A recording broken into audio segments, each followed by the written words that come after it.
Buenas noches, Doc. Muy bien, Hola, gracias. buenas noches. Listo, si quieres inicia, igual que el que pregunta que tengan o algo, pues ahí lo vamos resolviendo mientras que se va dando la exposición. Entonces ahí yo quedo igual pendiente también. Vale, perfecto. Bueno, buenas noches, chicos. El día de hoy vamos a empezar esta presentación que realizamos junto con mis compañeras Camila Triana y Laura Camila Granados y nuestro tutor el día de hoy, el doctor Eduardo Rivera, dermatólogo. La revisión de hoy va a ser sobre farmacodermias, síndrome de Steven-Johnson y necrólisis epidérmica tóxica. ¿Vale? Entonces, ay, espera que no pasa, listo. Entonces, para iniciar y hacer como una pequeña introducción a todo el tema, decidimos traer un reporte de caso. Aquí les traje el artículo que utilizamos. El artículo fue publicado en la revista Semergen, Medicina de Familia. Fue publicado en el año 2012. Bueno, el artículo se titula Síndrome de Steven-Johnson a propósito de un caso de fiebre y erupción cutánea. Fue realizado por los autores del Servicio de Urgencias del Complejo Hospitalario Universitario de Albacete en España. Entonces, ellos nos presentaban un paciente adulto masculino de 36 años. Tiene como antecedentes personales alcoholismo, es un bebedor en proceso de deshabituación. Em, Como última hospitalización, refiere, fue hace 6 meses por una crisis epiléptica por deprivación. El tratamiento habitual es calvimida cálcica más diaprisal y no tiene ningún otro antecedente de interés reportado. ¿Listo? Entonces, decidimos hacer como un orden cronológico de todo lo que sucedió. Entonces, desde el día 0 hasta el día 20 que ya se le dio de alta al paciente. El motivo inicial de consulta fue una fiebre que reportaban 38 grados centígrados, malestar general, enrojecimiento y picor en ambos ojos. Ese fue su motivo de consulta. Aquí, pues, bajo una evaluación que se le realizó, decidieron iniciarle tratamiento con acetaminofén y amoxicilina 1 gramo. Horas después, el paciente sigue presentando empeoramiento de los síntomas. Se evidencia fiebre de 60 grados centígrados, tiene un empeoramiento del estado general, tiene aparición de lesiones cutáneas, compromiso de mucosas, tiene ampollas orales dolorosas y odinofagia. Aquí, el médico que lo revisa decide remitirlo al servicio de urgencias. Ya cuando llega y se le realiza el ingreso a urgencias en la valoración inicial, se evidencia que en cuanto a los signos vitales, el paciente tiene una tensión arterial de 100 sobre 60, tiene una temperatura de 37,5 grados centígrados, tiene una saturación de oxígeno de un 99% y una frecuencia cardíaca de 100 latidos por minuto. Aparte, como lo podemos ver en la imagen de la izquierda, el paciente tenía lesiones ampollosas en la mucosa oral. También tenía lesiones en la foto derecha, lesiones eritematosas con vesículas. Aquí en la imagen nos muestran en región frontal. Sin embargo, el paciente también se le evidencian en tórax, en dorso, en miembros superiores y en miembros superiores. Tenía además conjuntivitis severa con secreción purulenta. Entonces, se le toman unos laboratorios iniciales con un hemograma que reporta unos leucocitos de 5.760 con unos neutrófilos al 85%, una hemoglobina de 14,3, unas plaquetas de 133.000, pruebas de coagulación normales, glucosa en 107, urea en 44, creatinina en 1,3, GOT en 48, GPT en 71 y un LDH en 575. Además, decidieron tomarle una radiografía de tórax, la cual mencionan que no tiene ninguna alteración significativa. Ya hasta aquí deciden iniciarle corticoides y antibiótico empírico. Además, fue también visto por el Servicio de Medicina Interna, quien decide enviarle serología para toxoplasma, hepatitis C, VIH, rubéola, citomegalovirus, borrelia, mononucleosis, coxiela, clamidia, parvovirus B19. Sin embargo, todos estos resultados salieron negativos. Además, tuvo una valoración por oftalmología y por dermatología, quien decidió pues realizarle una biopsia cutánea a todas estas lesiones, la cual el resultado fue confirmación del diagnóstico de síndrome de Steven-Johnson. Ya hasta este punto, el tratamiento pues cambió, le retiraron toda la medicación que tenía anteriormente y se le ajustó a corticoides a altas dosis, se le realizaban curaciones locales diarias y el servicio de oftalmología decidió dejarle antibiótico ocular. Ya hasta el día 20, el paciente, debido a su evolución favorable, tuvo una alta hospitalaria. Listo. Entonces, ahora sí ya, pues para comenzar, nosotros debemos aquí ubicar el síndrome de Steven-Johnson y la necrólisis epidérmica tóxica dentro de las farmacodermias. Entonces, las farmacodermias van a ser estas reacciones cutáneas secundarias a medicamentos y pueden ser de diferentes grados de severidad. Aquí, dentro de las formas más graves, vamos a encontrar tanto el síndrome de Steven-Johnson como la necrólisis epidérmica tóxica, que estas pues van a corresponder a reacciones mucocutáneas graves. En estas dos entidades, lo que nosotros pues vamos a ver o lo que ocurre principalmente es necrosis de los queratinocitos, lo que va a llevar a un desprendimiento de la epidermis, que además va a existir un compromiso importante tanto de piel como de mucosas. Y pues aquí no solo estamos hablando de una manifestación dermatológica, sino que va a ser una enfermedad que puede llegar a tener hasta un compromiso multisistémico. Entonces es importante recordar que cuando estamos hablando de síndrome de Steven-Johnson y de necrólisis epidérmica tóxica, vamos a estar hablando de una reacción mucocutánea grave que va a ser potencialmente mortal para el paciente y que va a requerir un reconocimiento y un manejo oportuno. Entonces, en cuanto a las definiciones que vamos a encontrar en la bibliografía de ambas entidades, se las voy a leer tal cual. Entonces, en cuanto al síndrome de Steven-Johnson, es una reacción mucocutánea grave caracterizada por necrosis de la epidermis y desprendimiento epidérmico, la cual va a formar parte del espectro de la necrólisis epidérmica. Y en cuanto a la necrólisis epidérmica tóxica, va a ser esta reacción mucocutánea grave caracterizada por necrosis extensa de la epidermis y desprendimiento de la piel, la cual va a formar parte del espectro de la necrólisis epidérmica.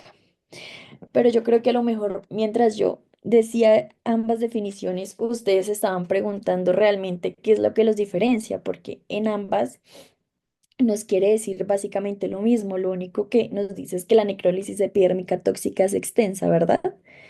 Entonces, pues aquí es muy importante entender que el síndrome de Steven-Johnson y la necrólisis epidérmica tóxica no van a ser dos enfermedades completamente diferentes, sino que hacen parte de un mismo espectro de la enfermedad, ¿cierto? Entonces, lo que aquí principalmente les va a diferenciar es la extensión del desprendimiento epidérmico o de la superficie corporal afectada.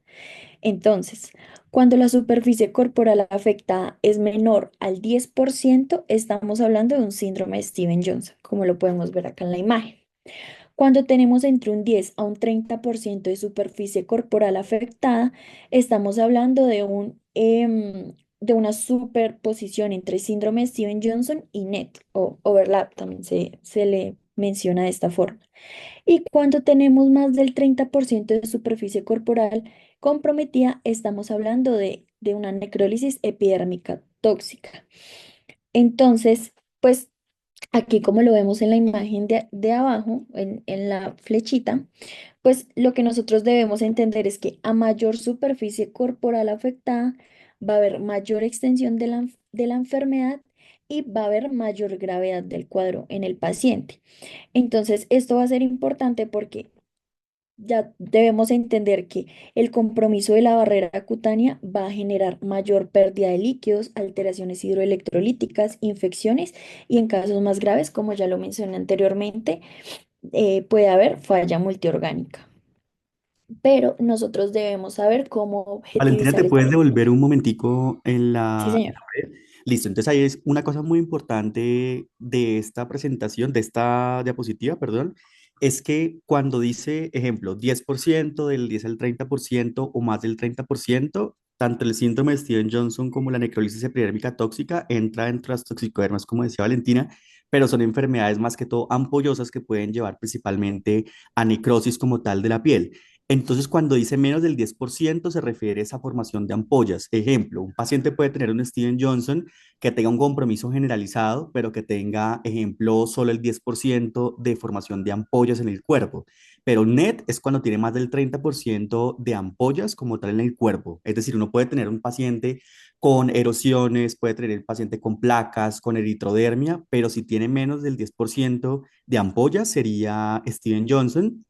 Si es entre el 10 al 30 sería el overlap, que overlap es como lo que tú decías, que la superposición entre una dermatosis con otra. Te coloco un ejemplo. Ejemplo, uno puede tener un overlap entre un lupus y una esclerodermia o una dermatomositis. Entonces, cuando ven la palabra overlap, es la superposición de dos dermatosis y net más del 30% de formación de ampollas. Listo, gracias. Listo, Bueno, sigue. más o menos esta parte lo iba a explicar acá. Entonces, nosotros debemos saber cómo objetivizar ese porcentaje. No es solo a simple vista. Entonces, un buen método es la regla de los 9, que ya también lo vemos en otro tipo de patologías, y es cabeza y cuello va a corresponder a un 9%, cada brazo también a un 9%, tronco anterior, posterior y cada pierna cada uno de un 18%, el perine un 1%. Debemos saber que no en todos los casos, pues, esta aparición de ampollas va a ser súper delimitada a una de estas zonas, sino que debemos también recordar que la mano del paciente siempre va a corresponder a un 1%. Entonces ahí vamos a poder hacer la contabilidad. Y lo que les iba a mencionar era que no vamos a contabilizar todas las lesiones que hayan, sino netamente la parte ampollosa. ¿Listo? Entonces, para la epidemiología, tiene una incidencia aproximada de 1 a 7 casos por 1 millón de personas al año, es decir, que no es algo tan frecuente. Tiene una relación de mujer a hombre de 1,5. El síndrome de Steven Johnson va a ser aproximadamente 3 veces más frecuente que el NET. La mortalidad del síndrome de Steven Johnson es alrededor de un 5 a un 10%, pero es lo mismo. A medida que haya overlap o de que haya propiamente un NET, va a aumentar la mortalidad del paciente. Los pacientes inmunocomprometidos van a presentar mayor riesgo de presentarlo, como quienes tienen VIH o neoplasias, se asocia más que todo de tipo hematológicas, y también alteraciones en el HLA-B1502, las cuales se asocia a mayor predisposición a la carbamazepina, más que todo en población del sudeste asiático, y el HLA-B5801 al alopurinol en poblaciones tanto asiáticas como europeas.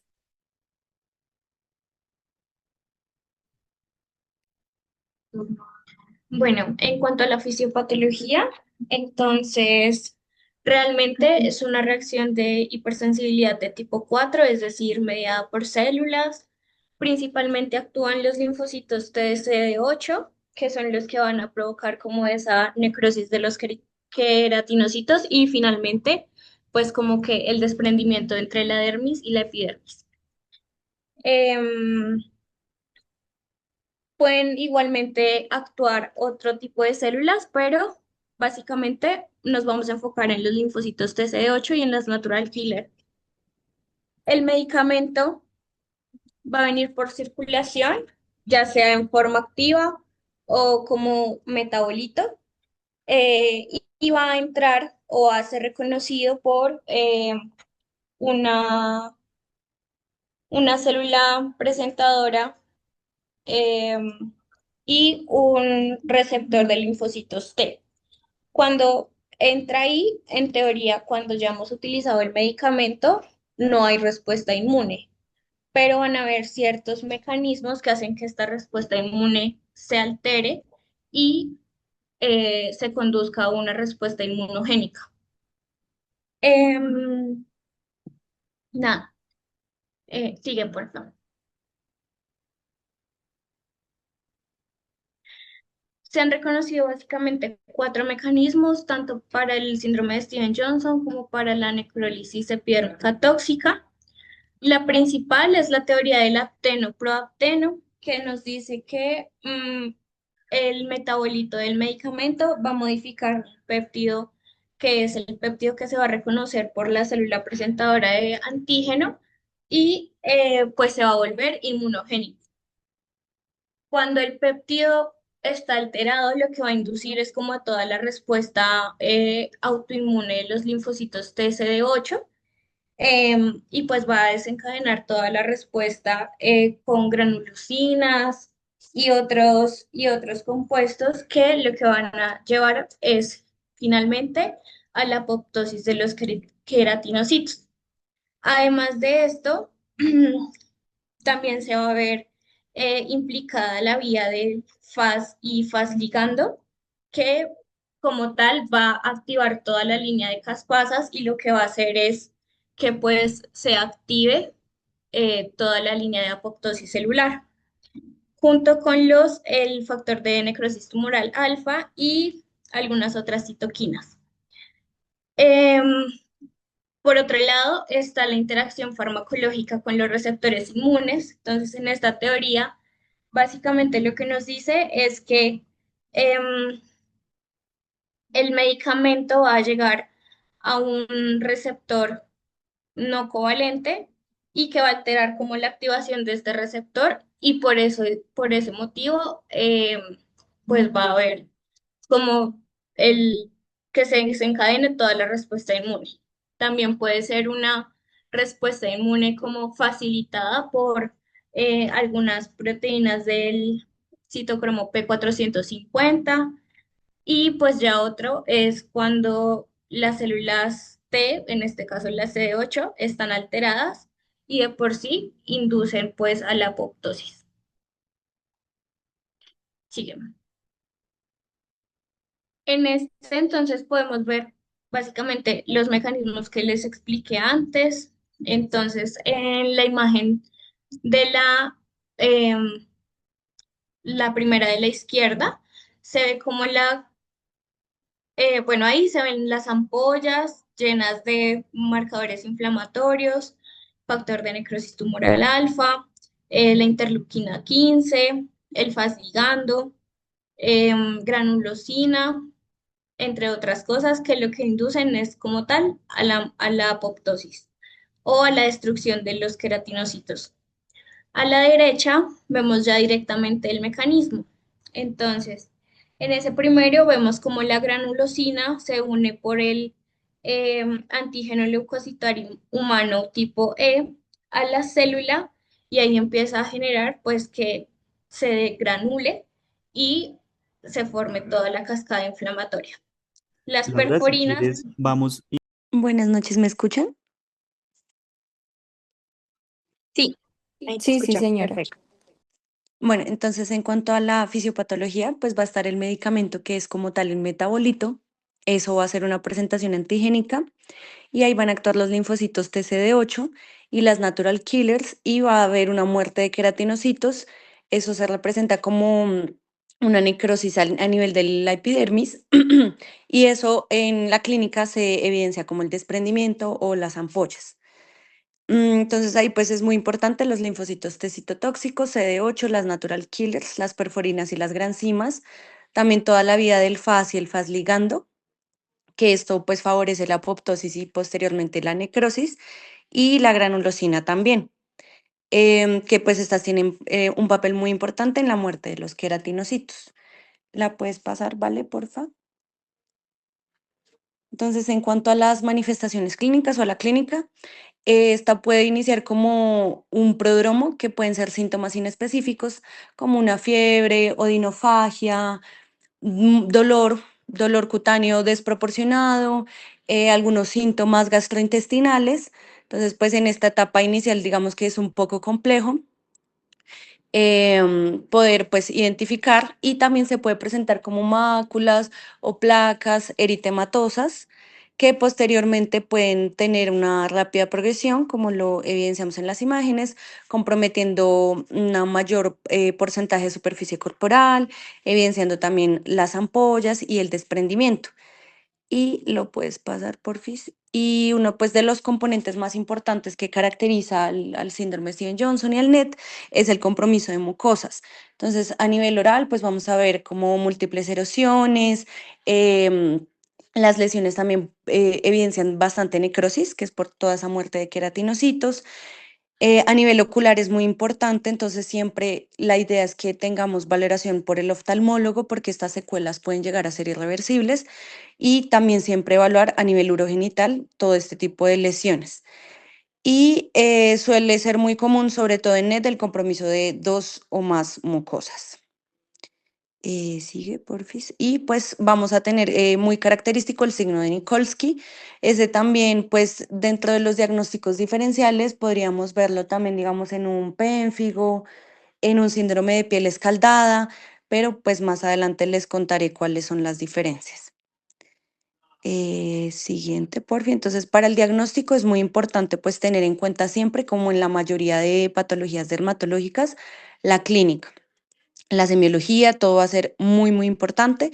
La biopsia de piel como tal no nos va a dar el diagnóstico, pero sí es importante como ver este tipo de necrosis y también sobre todo nos puede ayudar a descartar algunos diagnósticos diferenciales y es muy importante tener en cuenta la historia y la asociación farmacológica.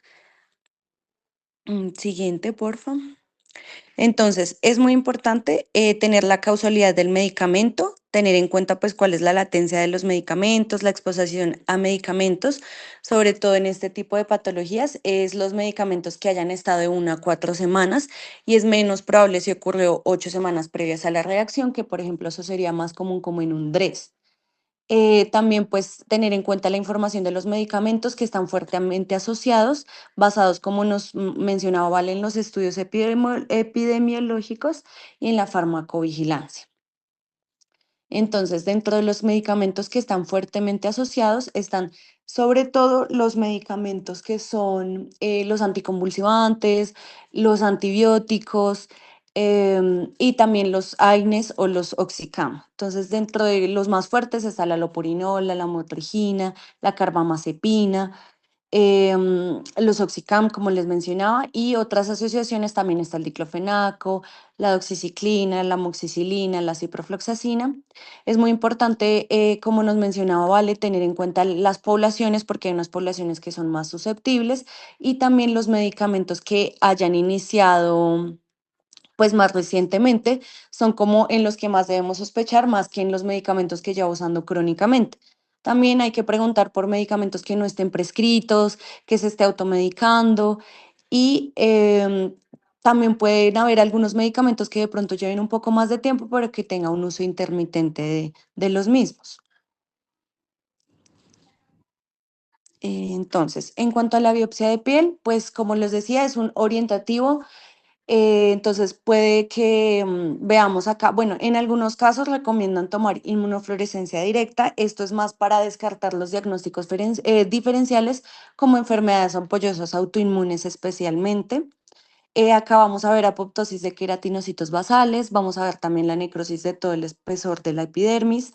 También podemos observar una separación de la unión dermoepidérmica y una degeneración vacuolar de la basal y ampollas, y también pues el infiltrado dérmico perivascular de linfocitos. En cuanto a los laboratorios, entonces es importante pedirle un hemograma. En el hemograma, pues ver como que no vaya a tener alguna complicación como anemia. También se ven los leucocitos. También podemos ver la eosinofilia. La eosinofilia, por ejemplo, nos haría más pensar en un DRES.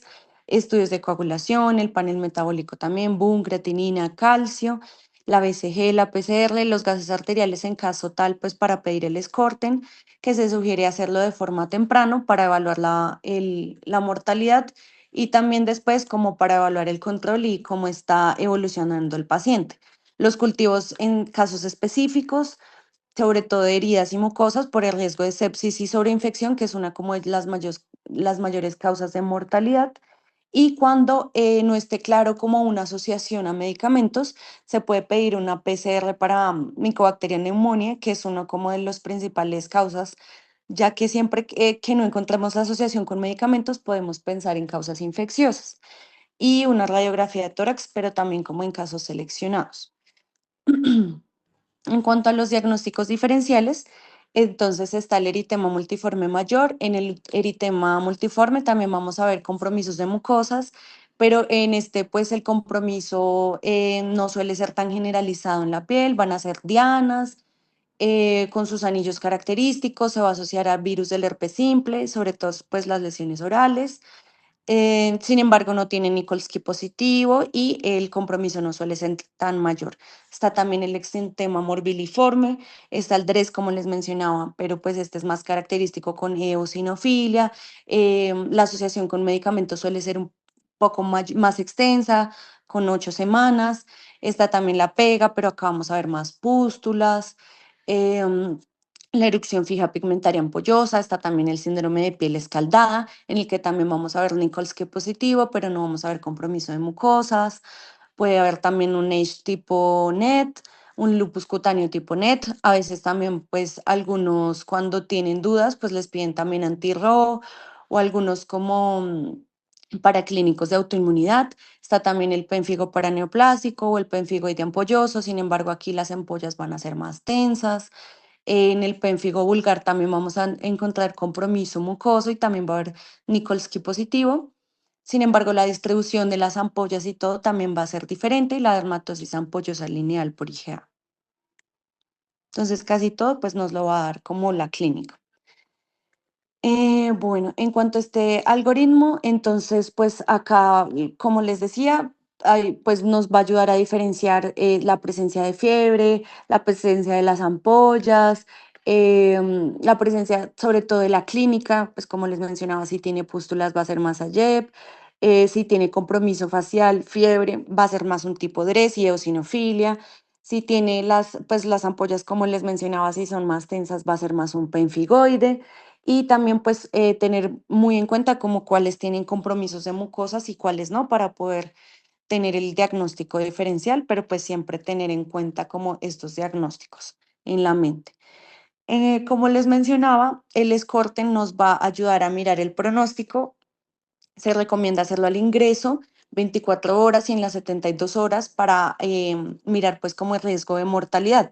Entonces está la edad que sea mayor a 40 años, la frecuencia cardíaca que sea mayor a 120, que tenga una neoplasia asociada, también aumenta la mortalidad, que tenga el compromiso mayor al 10%, que tenga una urea sérica mayor a 53, un bicarbonato sérico menor a 20, por eso les mencionaba lo de los gases arteriales, y una glucosa sérica mayor a 252 y ya pues la unión de todos pues nos va a aumentar el riesgo de mortalidad. Siempre es importante pues evaluar la superficie comprometida porque esto también pues nos va a decir cómo debemos actuar, si lo debemos manejar en la UCI, bueno, qué tan rápido como si está el paciente en falla cutánea para poder también asimismo actuar. Y acá pues ellos recomiendan incluir el área desprendida y no áreas de eritema para poder tener en cuenta la extensión y según y según pues el compromiso, ahí nos dice como según si es la cabecita, el tronco, las manos, qué porcentaje de superficie corporal se va a ver afectada. Entonces, en cuanto al diagnóstico, como les decía, la clínica pues que va desde el prodromo, siempre pues pensar como en la asociación a medicamentos en pacientes que veamos con fiebre, dolor en la piel y manifestaciones cutáneas y también que tengan manifestaciones mucosas, siempre pensarlo y pues tener en cuenta que al principio no se va a manifestar como lo veíamos en las imágenes, sino puede tener un curso insidioso con solo eritema, unas máculas o placas eritematosas. Tener en cuenta también el compromiso intestinal, el respiratorio, cuando tienen hipersecreción, hemoptisis, excluir los diferenciales, como les mencionaba, tener muy en cuenta cuáles comprometen mucosas, cuáles no, el tiempo y la asociación con los medicamentos también es muy importante. Y como les mencionaba previamente, ante dudas de medicamentos o que no nos concuerde, pensar también en procesos infecciosos. Entonces, en cuanto a los medicamentos, pues tenemos que tener en cuenta, administrados generalmente es de 1 a 4 semanas, entonces siempre tener en cuenta la fecha de inicio, qué fecha de cambio o ajuste de dosis, la fecha de suspensión del medicamento, cuando cambió de marca o tuvo errores en la medicación y también medicamentos que no estén incluidos como en su fórmula médica. Entonces siempre es importante como hacerle una lista a los pacientes. Uno de los principales tratamientos que ellos recomiendan es quitar el medicamento que creamos que pues está causando todo esto y que esto disminuye la mortalidad. Y posteriormente pues ya viene como todo el manejo. Entonces está el manejo en UCI. Acá debemos tener el porcentaje de superficie comprometida. Si es mayor al 10%, entonces tener en cuenta la necrosis y la piel oscura, el requerimiento de ventilación mecánica invasiva y comorbilidades asociadas como neoplasias o trasplantes previos de médula ósea. En cuanto a los líquidos, entonces lo ideal es fomentar la vía oral, pero pues si el paciente no lo puede hacer o si vemos que pues el compromiso es mayor, entonces debemos hacer un monitoreo también del sodio para evitar la hiponatremia dilucional. Y pues hay varias maneras como de reponer los líquidos. Está pues guiados por los líquidos eliminados, que está teniendo en cuenta que el gasto es de 0,5 a 1 cc kilo hora. O cuando es grave, pues ya toca por una línea arterial. Y algunos también recomiendan pues hacer basados en la fórmula de Parkland, sin embargo, como un tercio de la fórmula de Parkland. Y también pues tener en cuenta los marcadores de hipoperfusión, que son el lactato, el gasto urinario y el déficit de base. Y pues en estos pacientes toca hacer control de pérdidas y de ingreso de líquidos. Bueno, acá como les mencionaba, la fórmula de Parkland, que son pues, pero como les decía, un tercio, los requerimientos son un poco más bajos porque una reanimación agresiva pues tiene riesgo de edema pulmonar y se recomienda 2 cc de kilo de peso por el porcentaje de superficie comprometida en las primeras 72 horas. En cuanto a la nutrición, se prefiere una nutrición temprana también por vía oral, pero en caso de no poderse, se optaría por una sonda nasogástrica para prevenir las úlceras por estrés, infecciones, hemorragias o en pacientes que tengan compromiso de la vía aérea, pues la broncoaspiración. También evitar las pérdidas grandes de albúmina y de proteínas, porque pues por los líquidos, las ampollas, el paciente está perdiendo muchas proteínas, entonces también se debe administrar. La idea es administrar de 20 a 25 kilocalorías por kilo al día en la fase catabólica y de 25 a 30 kilocalorías kilogramo día en la fase de recuperación. Mm, También recomiendan profilaxis farmacológica de úlceras por estrés y también el control glucémico, que lo recomiendan la glucosa de 110 a 180, porque la hiperglicemia, como lo vimos en el Scorten, se puede asociar a mayor mortalidad. En cuanto a los accesos periféricos, se recomienda un cambio de accesos periféricos cada 2 a 3 días para prevenir las infecciones locales o por sepsis, especialmente porque a veces estos pacientes requieren líneas arteriales o pues cosas un poco más complejas que debemos tener en cuenta las fechas y cambiarlos para prevenir que se infecten. En cuanto a los cuidados generales, entonces hay que limitar el trauma y la fricción, evitar brazaletes o adhesivos o que le peguen apósitos a los pacientes, que la ropa pues sea fina y suave, preferiblemente que tenga solo una batica, no tantas cosas para que la piel pues no se le desprenda, si se puede como impregnar en vaselina. Los antibióticos, pues solo en casos de infección sistémica y seguían por cultivos. Pues al principio, obviamente, serían empíricos, pero después ya serían guiados. Se debe hacer también evaluación diaria de la piel, el desprendimiento epidérmico de las zonas que se puedan hacer muy, muy suave, limpieza de la piel con agua estéril, solución salina o clorhexidina. También los líquidos deben estar en temperatura, no pueden estar muy fríos ni tampoco muy calientes. Se deben aplicar corticoides en las áreas que tengamos con eritema. La temperatura también se debe mantener de 30 a 32 grados. La cama debe ser fluidizada con aire. También pues el lisis y drenaje de ampollas grandes y dolorosas, pero pues solo en algunos casos. Y la aplicación de pertrolato sobre la piel ayuda a la reducción de pérdida de agua y ayuda a la repitalización también. En cuanto al cuidado oral, entonces se debe hacer una revisión diaria de la cavidad oral, de las lesiones, También se puede usar parafina pertrolato cada 2 horas durante la fase aguda. También podemos aplicar vaselina. También hay unos enjuagues bucales que se recomiendan con benzidamida o lidocaína para pues ayudar y prevenir a que estas heridas se nos sobreinfecten. También hay enjuagues con betametasona o clobetasol para pues sobre todo en esa fase aguda y activa para que pues para esas lesiones cuando estén erosivas, y también se recomiendan en algunos casos enjuagues con clorexidina, lo mismo para la prevención de infecciones. En cuanto al cuidado ocular, entonces se debe hacer una revisión inicial y posteriormente cada 24 horas por oftalmología, por lo que les mencioné al principio, porque a veces estas secuelas suelen ser irreversibles. También se usa fluorescina para evaluar la integridad del epitelio de la córnea y la conjuntiva. En algunos casos se sugiere la irrigación salina para eliminación de las pseudomembranas, en caso tal de que los tengan, pero todo esto debe ser guiado por oftalmología. También hay, en algunos casos recomiendan lubricantes oculares cada 2 horas y antibióticos tópicos profilácticos como moxifloxacina 4 veces al día cuando haya defecto epitelial. Y pues el uso de corticoides tópicos si no hay infección, pero todo, pues como les mencioné, debe ser como individualizado. En cuanto al cuidado urogenital, entonces también se debe hacer una revisión diaria del área genital, que no vayan a presentar erosiones o lesiones. Se recomienda también el cateterismo para reducir la disuria y también pues para la cuantificación de los líquidos. Hay algunos emolientes grasos que nos ayudan a proteger. Los corticoides también se pueden poner en las zonas afectadas, pero pues evaluando la potencia. También hay tampones con corticoides de clobetasol y también hay uso de estrógenos, que estos ayudan como a las quemaduras vulvares. En cuanto al manejo del dolor, entonces pues está el paracetamol como la primera línea, después se puede complementar con opioides orales como la codeína o el tramadol. Se deben evitar los AINES por la lesión renal y la lesión gástrica. Cuando el dolor ya es moderado o severo, pues ya hay opioides más fuertes como la morfina, el fentanilo, y valoración por el equipo de dolor y cuidados paliativos debido a que estos pacientes pues sufren de bastante dolor.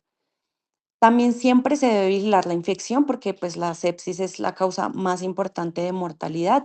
Se debe detectar pues signos tempranos de infección, ya sea a nivel paraclínico o a nivel clínico, como el incremento del dolor, confusión, hipotensión, reducción del gasto urinario, reducción de la saturación de oxígeno, taquicardia.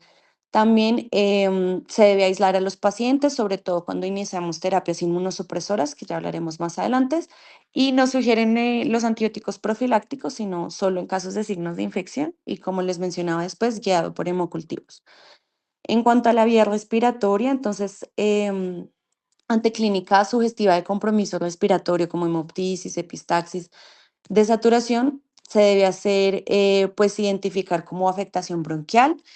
En caso tal, se puede tomar muestra para cultivo y hay un mecanismo de broncoscopia que ayuda a eliminar el epitelio desprendido y esto previene obstrucción y atelectasis.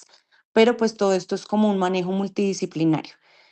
En cuanto a la tromboprofilaxis, estos pacientes tienen mayor riesgo de trombosis venosa. Entonces, en muchos casos, pues está indicada la heparina bajo peso molecular, y si está contraindicada la anticoagulación, se recomienda el uso de compresión neumática intermitente, y lo ideal es que estos pacientes tengan una movilización temprana para evitar este riesgo trombótico. En cuanto a la terapia sistémica, entonces pues hay varias terapias. Está la ciclosporina, los corticoides sistémicos como la metilprednisolona, el etanercept, el infliximab y la inmunoglobulina intravenosa. Pero pues lo más importante, y ellos lo que más recomiendan son las medidas de soporte. Y ya la terapia sistémica debe hacerse, pues ellos también recomiendan que en la fase aguda, después de los primeros 8 días, no cambia mucho la progresión de la enfermedad. Entonces, primero vamos a hablar de los corticoides sistémicos. En cuanto a los corticoides sistémicos, pues estos hay que saberlos manejar porque ellos pues también pueden aumentar el riesgo de infecciones y de sepsis, por eso los pacientes es importante que estén aislados. Y pues uno de los primeros estudios que demostró que estos reducían la mortalidad fue el Euroscar, y ellos también ayudan a la prevención de secuelas oculares. Esto es iniciarlo en los primeros 3 días desde el inicio de los síntomas y esto se va dando de forma en dosis descendente durante hasta 4 semanas y pues los regímenes van cambiando, también se pueden dar dependiendo la clínica, algunos pulsos de metilprednisolona durante 2 o 3 días, dependiendo pues la evolución del paciente. En cuanto a la ciclosporina, las dosis van a ir de 3 a 5 miligramos por kilo día. No hay como tal un consenso que diga cuánto debe durar esta terapia, pero se sugiere hasta la resolución de las lesiones y la epitelización, más o menos de 7 a 10 días, que pues es como la fase aguda. Su uso, como casi todas las inmunoterapias que vamos a ver a continuación, se recomienda en fases tempranas, en las primeras 24 a 48 horas del inicio de síntomas, y esto ayuda a la atención de la progresión del NET y a la reducción de mortalidad. Y pues se evidenció que la repitalización era de 14 días con el manejo versus de 23 días con corticosteroides en monoterapia. En cuanto a la inmunoglobulina intravenosa, esto aprobado en el consenso y en las guías. La dosis es de 2 a 4 gramos por kilo de 1 a 5 días, pero esta se considera como una alternativa cuando las otras terapias no funcionan. Esta ayuda a mejorar la sobrevida y a disminuir la mortalidad a dosis de 2 gramos por kilo. Se evidenció que mejora pues también la mortalidad cuando se administra concomitantemente con corticoides sistémicos. Algunos de los efectos adversos y o pues consideraciones es que en falla renal pues no se recomienda, que hay riesgo de meningitis aséptica, de infecciones, de ACV, hemólisis, TBP, anafilaxis o reacciones de infusión. En cuanto a los anti-TNF, pues está el etanercept y el infliximab. Estos tienen un efecto en la detención del desprendimiento y en la repitalización, tienen un beneficio en la sobrevida en comparación pues del Escorten. Y en un estudio aleatorizado que se hizo en 2018, el etanercept de 25 a 50 miligramos 2 veces a la semana versus corticoides, la diferencia no fue estadísticamente significativa. Entonces ahí se evidencia que la mortalidad fue del 16,3 con corticoides versus del 20,3 con los anti-TNF y el etanercept, la mortalidad fue de 8,3 versus de 17,7.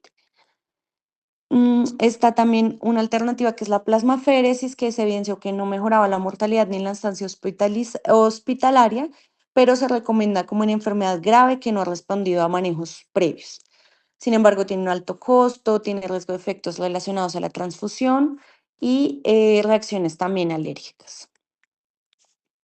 En cuanto a este algoritmo que evidenciamos, entonces, pues el tratamiento va a depender si el paciente tiene sepsis o si no tiene sepsis. Entonces, cuando el paciente tiene sepsis, evaluamos si tiene compromiso renal y también si tenemos los recursos o no. Cuando tenemos compromiso Cuando no hay compromiso renal, se recomienda la ciclosporina o la plasmaféresis, pero cuando hay compromiso renal, pues se recomiendan más los corticoides sistémicos. Sin embargo, en todos se recomiendan, pues como les había mencionado, es siempre los cuidados de soporte sobre todo. Y cuando no tenemos también lo mismo, se basa mucho también si hay compromiso renal o no, y así pues consideramos el uso de pulsos de esteroides y la inmunoglobulina, o si no, pues los biológicos y esteroides. Entonces ya como para mensajes, pues para llevar a casa es pues tener en cuenta siempre el prodromo, siempre pensar en un paciente con fiebre, dolor cutáneo o lesiones ampollosas y que tenga compromiso mucoso, pensar en causas de medicamentos.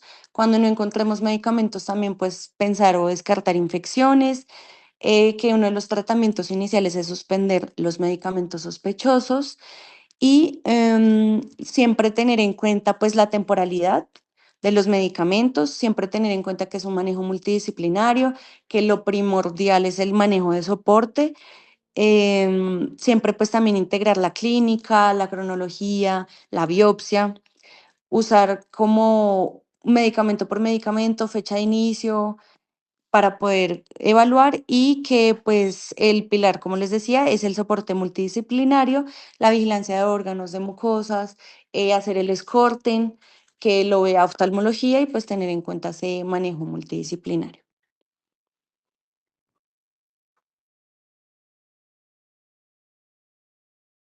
Bueno, súper chicas, la presentación estuvo muy completa, muy chévere, muy didáctica. De pronto alguno tiene alguna pregunta, alguna duda en cuanto al tema. No sé si ustedes han visto también alguna otra toxicodermia o ejemplo, pénfigos, penfigoides, síndrome de piel escaldada o algo por el estilo, o es las primeras que inician como tal con toxicodermias. Son las primeras, Doc. Ah, listo. ¿Alguno tiene de pronto alguna pregunta, alguna duda a la exposición? Buenas noches, Ido. Claro que sí, cuéntame. ¿Paula? Sí, señor. Bueno, Cuéntame, primero, Paula. muchísimas gracias por la presentación, excelente. Y me quedaron, pues, como varios interrogantes respecto al tratamiento, más que todo, no porque no hubiese claridad en la diapositiva, porque la verdad entendí bastante bien, pero lo digo es más bien como desde la experiencia de los pacientes que he tenido. Em, Generalmente pienso que uno como médico general y cuando trabaja en hospitales en los que pues digamos no hay un servicio de hospitalización de dermatología, a veces uno piensa en los pacientes con síndrome febriles y con cambios cutáneos en piel.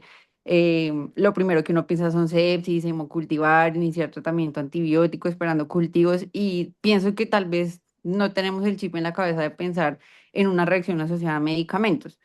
Entonces, en ese orden de ideas tengo varias preguntas. Uno, como les decía, muchas veces uno en ese contexto del síndrome febril intenta primero hacer un cubrimiento antibiótico de amplio espectro, mientras de pronto se obtienen cultivos, se tienen tomografías para descartar si es que hay un foco infeccioso, y de pronto no, el prodromo no está completo como para generar ya las lesiones tan características y que uno lo pueda definir. Si es un error iniciar con el antibiótico antes de tener el diagnóstico, porque entiendo que no a todos los pacientes se les debe poner profilaxis antibiótica cuando tenemos un síndrome Steven-Johnson o un NET. Y lo otro es respecto a la ciclosporina. Em, lo que nos presentaban es que hay que iniciarlo, tanto los corticoides como la ciclosporina, hay que iniciarlos en los primeros días en los que vemos las manifestaciones cutáneas, pero por lo menos a mí me nace como un miedo, por decirlo así, y es si es un paciente que de pronto tiene un síndrome febril, que yo tengo la duda si es una respuesta cutánea o es una sepsis, y debo iniciar los inmunomoduladores en las primeras horas o en los primeros días. ¿A qué pacientes o cómo me guío yo para saber que ese paciente es un candidato a iniciar inmunomodulación, perdiendo como ese miedo de que de pronto vaya a generar una inmunosupresión y pueda hacer una progresión a un choque séptico? Y si a esos pacientes en los que iniciamos inmunomoduladores se benefician de una profilaxis antibiótica o solamente terminar em, pues la terapia con ciclosporina o sea con corticoides. Ahí es más que todo, primero, en cuanto al síndrome de Steven-Johnson o también principalmente el NET, aunque puede ser común la fiebre, muchos de ellos no debutan con fiebre. Entonces, ejemplo, un paciente que no tiene picos febriles, sino que tiene dolor cutáneo porque la característica principal es ampollas y asociado a un dolor cutáneo porque tienen desprendimiento epidérmico, en esos casos uno no pensaría como tal en el corticoide. Ahí es, perdón, en el antibiótico. Y ahí está la pregunta principalmente en si de pronto, si yo le coloco algún corticoide, podría inmunosuprimirlo y podría generar riesgo principalmente de antibiótico, de sepsis, porque esa es una pregunta que se hace y ese es un tema de debate principalmente para poder iniciar o no, más que todo el corticoide en vez de la ciclosporina, porque la ciclosporina tiene un efecto inmunosupresor un poco más demorado si lo comparamos con la parte del corticoide. Entonces, en la mayoría de los pacientes, uno no inicia como tal tratamiento antibiótico a menos de que tú pienses que sea principalmente de origen febril por alguna infección, pero normalmente hay también muchos antibióticos que pueden antes empeorar como tal el Steven Johnson. Entonces, digamos, si uno no tiene la claridad del paciente, qué fue lo que lo generó, ejemplo, darle alguna trimetoprim sulfa, que son las sulfas las principales causas de Steven Johnson, o cefalosporinas o aminopenicilinas, pues corremos el riesgo desde antes empeorar como tal el cuadro clínico. También pacientes hay que mirar bien la parte, principalmente la causalidad, porque digamos el alopurinol o todos los medicamentos que son anticonvulsivantes también son muy comunes en pacientes con toxicodermias, que es como las principales familias de medicamentos, al igual que los AINES, que pueden generar toxicodermias. Aparte de eso, pues también tú le puedes pedir un cuadro hemático, PCR, hemocultivos, tú le puedes pedir de entrada, porque esto es un paciente que literalmente es como si fuera un paciente quemado. O sea, el problema de estos pacientes es que tienen alto riesgo principalmente de falla cutánea, así como hay falla hepática, falla renal, falla de todo multisistémica, ellos es la falla cutánea, que cuando uno tiene una falla cutánea, eso es una urgencia y el paciente se puede morir, como ustedes mostraban con el Scorten, con una necrólisis epidérmica tóxica, principalmente con un Steven Johnson, porque estos pacientes principalmente el problema no solo la parte principalmente de las ampollas, sino que recordemos que la piel también actúa principalmente como la parte de la barrera cutánea, también de trastornos hidroelectrolíticos, también aparte de eso, pues también toda la parte principalmente de regulación térmica. Entonces, un paciente con falla cutánea, pues alteran todos esos mecanismos y pues puede entrar en falla multiorgánica o también en riesgo de sepsis, porque si un paciente tiene pues toda la piel alterada, pues también es una puerta de entrada a que tengan como tal alguna sobreinfección o algo por el estilo. Entonces, normalmente es con hemograma, PCRs, BCG, hemocultivos, si uno también desea, los puede pedir, porque es un paciente que claramente va a estar en UCI, muchos de ellos requieren intubación, soporte vasopresor, dependiendo si entran como tal en falla multiorgánica o en hipotensión. Es literalmente un paciente como si fuera séptico o como un paciente que fuera literalmente quemado. Y en estos casos, pues también después de que el paciente sale como tal de las ampollas y de todo el proceso agudo, ya vienen las secuelas, porque muchos de ellos quedan con afectaciones mucosas, principalmente lo que más quedan son afectaciones oculares, que es sin bléfaron, o también sinequias, o también pues alteraciones más que todo oculares. Pero en este caso, para tu pregunta, el antibiótico uno lo mira más que todo con hemograma, PCR, BCG, si ha tenido picos febriles, y ahí uno mide riesgo-beneficio en cada uno de los pacientes. Ahora bien, cuando uno tiene un paciente de estos, lo que tú decías, si es un paciente que ya lleva más de 76 horas con el tratamiento, con el debut clínico, pues uno ya tiene que mirar si realmente se va a beneficiar de corticoides o no, porque normalmente la ventana terapéutica de los corticoides son aproximadamente 3 días. Ya después de los 3 días, los estudios dicen que son muy poca la efectividad que pueden tener, pero ahí es cuando uno mira si le puede asociar ciclosporina o también dependiendo, pues obviamente en costos, pues uno no va a entrar con la inmunoglobulina, pero esa es una opción en el caso de que el paciente no mejore. En estos casos, digamos, anti-TNFs como adalimumab, infliximab, entanercept, no son tan utilizados en los servicios pues, de hospitalización o en la unidad de cuidados intensivos, sino que uno prefiere más ciclosporina y corticoides y dependiendo si no mejora, pues pasar a inmunoglobulina y muy raro el paciente que uno le inicia plasmaféresis. Por lo menos yo no he visto el primero que le inicien plasmaféresis, pero pues obviamente eso ya es pacientes que están en UCI, intubados, que tienen alto riesgo de mortalidad y que uno dice riesgo-beneficio, literalmente se podría dar. Pero pues principalmente esas son como las recomendaciones de esos pacientes. También aparte de eso, tienen que tener muy en cuenta principalmente lo que decían era el Scorten, porque el Scorten se utiliza tanto para pénfigos como para pemfigoides, como también para necrólisis epidérmica tóxica, también para Steven Johnson. Y ahí ustedes después, me imagino que según las charlas van a comenzar a ver que el pega, que era lo que decía Cami, que era principalmente las pústulas y que puede ser un compromiso generalizado, pacientes con eritrodermias, que es cuando llegan rojos, que también puede ser secundario a medicamentos, pacientes, digamos, que también pueden cursar con DRES, que digamos el DRES es lo que decía Camila, que era más que todo la eosinofilia a comparación de principalmente estos que no tienen como tal eosinofilia o afectación hepática. Digamos, los pacientes con DRES tienen múltiples afectaciones, principalmente hepáticas, y no son tanto ampollas, sino que es más como un exantema en todo el cuerpo, asociado pues principalmente a fiebre. Ellos se pueden cursar con fiebre y con un compromiso multiorgánico. Entonces ahí dependiendo de los linfocitos, o si tiene eosinófilos, o si tiene pues principalmente la temporalidad del medicamento, uno comienza a diferenciarlos entre Steven Johnson, DRES, pénfigos, penfigoides. Entonces, pues bueno, yo imagino que ustedes con el tiempo van a ir viendo como todas las otras patologías. Y lo otro es el síndrome estafilocócico de piel escaldada, que en ellos lo que hablaban era que casi no tienen compromiso más que todo de mucosa, sino es más que todo cutáneo. Y ahí después cuando ustedes vean pénfigos, ustedes van a ver principalmente lo que es la desmogleína 1 y 3, que esas se las dejo de tarea, que es más que todo cuando uno tiene compromiso, cuál debuta más en mucosas y la otra en piel, porque digamos el síndrome estafilocócico de piel escaldada, la característica es que como afecta una de las dos, entonces que la desmogleína 1, pues normalmente no, pues no va a afectar mucosas, sino más que todo la piel. Entonces esa es más que todo como la característica principal para poder comenzar a diferenciar el uno o el otro. Doc, otra Muchísimas pregunta. gracias. Sí, dime. ¿Existe indicación para en algún momento pensar en darle manejo, pues hacerle desbridamientos al paciente?